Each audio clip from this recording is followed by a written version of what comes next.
town of Coldwater, Maine, never had much to boast about. A speck on the map, it was the kind of place where the wind carried secrets and the fog clung to the earth like a lover who wouldn't let go. Tucked into the pine-crusted hills on the edge of town stood the husk of Joyland Amusement Park, its rusted gates sagging like the shoulders of a man who'd seen too much. Opened in 1958, it had been a beacon of laughter and cotton candy, a place where kids screamed on the tilt-a-whirl and lovers stole kisses in the tunnel of love. But that was before the summer of '78, when a fire took half the park and the screams turned to something else. No one could pin down what happened.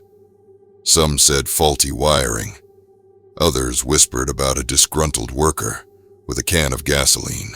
Either way, Joyland closed its gates for good, left to rot under the weight of rumors. Ghostly laughter in the woods, lights flickering in the dead of night, and the shadow of something not quite human stalking the midway. Now, in the autumn of 2025, the park was a skeleton of its former self. The Ferris wheel loomed like a giant's rusted rib cage, its cars swaying in the wind with a groan that sounded too much like a moan. Weeds choked the pathways, curling around cracked pavement like fingers clawing up from a grave. The carousel's horses, once painted in garish reds and blues, were faded to sickly grays, their eyes chipped and staring. I'd come with my old camcorder, a relic from my dad's attic, to film what I thought would be a nostalgia piece for my vlog.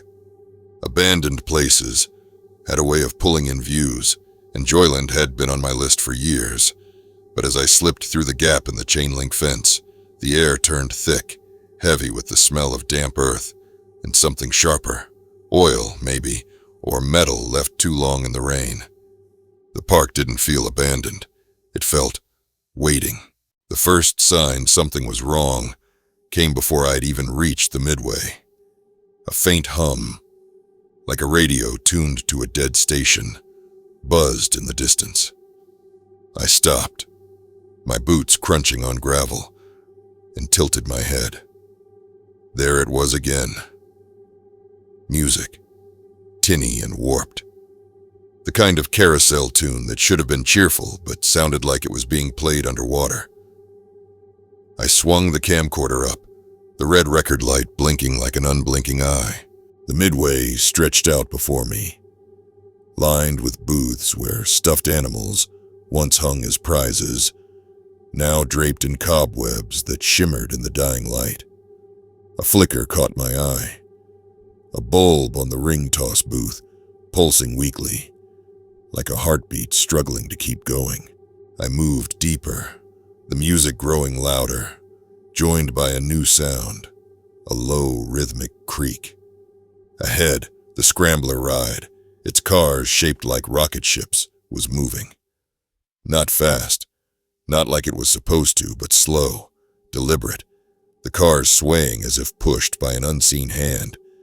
My breath caught in my throat, fogging the air.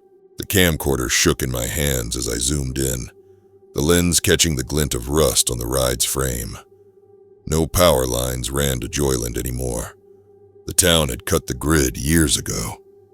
Yet there it was, moving, the creak of its joints a mockery of life.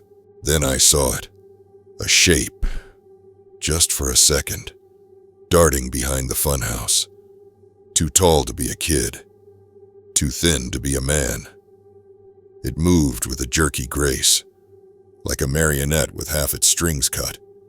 I froze, my heart hammering so loud I was sure the mic would pick it up. "Hello?" I called, my voice swallowed by the fog. No answer, but the music hitched, skipping a note before grinding on. I backed away, keeping the funhouse in my peripheral vision, and that's when I noticed the footprints in the mud. Not mine. These were bare, with toes too long and too many. I should have left then. Every instinct screamed it, But curiosity is a cruel master. I followed the footprints, my camcorder trained on the ground like it could protect me. They led to the maintenance shed behind the roller coaster, its door hanging ajar.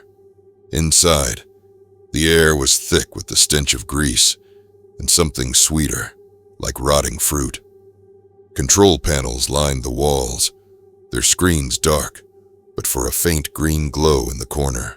Strange symbols were scratched into the metal. Spirals, jagged lines, things that didn't look like any language I'd ever seen. A laver, rusted but slick with fresh oil, was stuck in the on position. I reached out, my hand trembling, and the moment my fingers brushed it, the roller coaster roared to life outside, its cars rattling along tracks that shouldn't have held.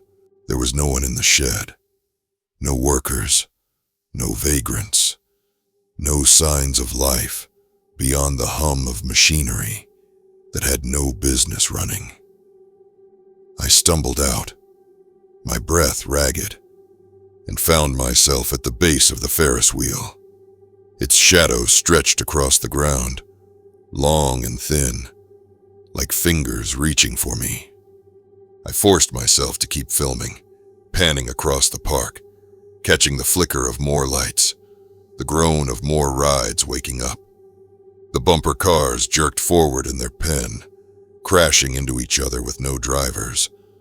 The Funhouse mirrors glowed, reflecting nothing but darkness. Then I found it. The heart of Joyland's secret.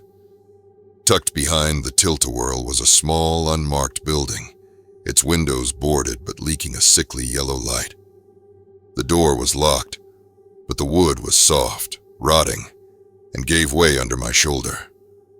Inside was a control room, its walls lined with monitors showing every corner of the park. The midway, the rides, even me, standing there, my own face staring back from a grainy feed. A single chair sat in the center, facing a console covered in more of those strange symbols. But no one was there. The chair was empty, the controls untouched, yet the screens flickered and the rides kept moving. I don't know how long I stood there, the camcorder heavy in my hands, recording the impossible. The park was alive, but not in any way that made sense. It wasn't just machinery. It was aware. I felt it in the way the lights pulsed, like eyes watching me, in the way the music slowed when I moved, speeding up when I stopped. Something was playing with me, toying with me, like a cat batting at a mouse too dumb to run. What was it? I've turned it over in my head 1,000 times since.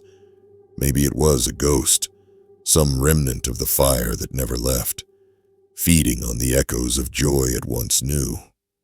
Or maybe it was something older, something that had always been here, buried under the park's foundations, woken by the laughter and screams of decades past. I've read about experiments, government projects, secret tech gone wrong, where machines gained a kind of sentience, a hunger, or maybe it's simpler. A cult, a secret society, hiding in plain sight, using Joyland as their twisted stage. All I know is that every step I took felt guided. Every sound I heard felt deliberate. I wasn't exploring the park.